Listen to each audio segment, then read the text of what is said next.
Hi, my name is Dr. Thaddeus Bordowski.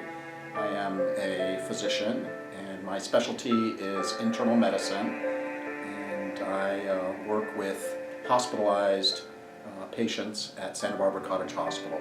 Santa Barbara has an interesting history with the homeless also. The zoo used to be called the Child's Estate. This woman who owned that whole area, she owned all this land that's kind of down where the Funk Zone is and where Path or Casa Esperanza is. That was all what was called the hobo jungle, and she basically just let homeless people stay there. When I was a kid, there down near the train station, there's one of those big fig trees, and this was in like the 80s, and at the fig tree down there was basically like the homeless camp, which is kind of at that very far end of this hobo jungle. But I think they'd kind of cleared out a lot of that.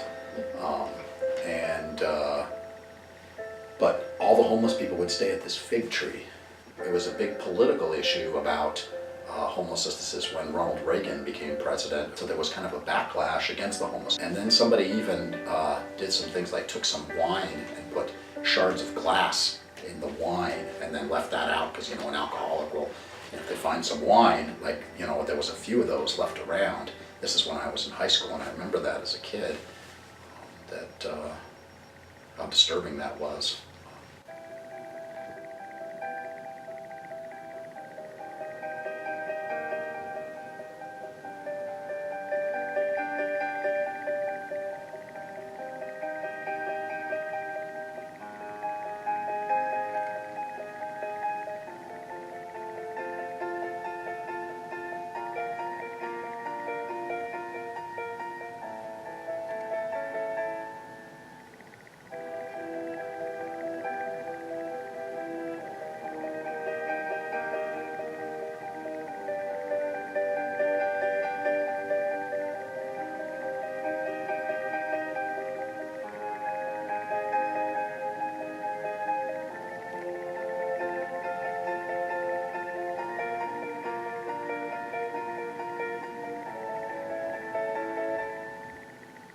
I'm JB, and I'm the Director of Volunteer Services and Community Events for PATH Santa Barbara. My job is going out in the community and encouraging people to come in and volunteer. PATH Santa Barbara is a part of 23 agencies throughout Southern California. The most important thing that we do is house individuals. Throughout the year we run 100 program beds. The sobriety factor of the center is very important. It really helps the individuals that are working a program, a drug and alcohol recovery program. Volunteers help out in so many different ways here at the center. Volunteers help out in our community kitchen, prepping food, sorting food donations. They also help out serving lunch and dinner. Volunteers also help out in the front office. They help out greeting residents, checking them in the morning to see if we have a bed available, doing an orientation, also answering the phones and giving out information to people that might be coming into the community for the first time, letting them know about the services that we do. Our main goal is to keep people safe while they're here and move them into housing.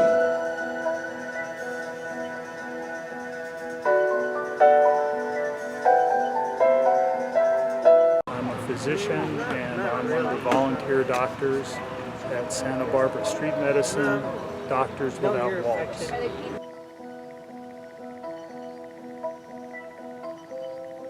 Those are two names for one organization that tries to provide care to people who are homeless or don't have other access to medical care. We're down here now at Pershing Park. Every Wednesday we have a medical clinic down here, and then every Thursday we have a clinic in Alameda Park to see whoever needs or wants to be seen.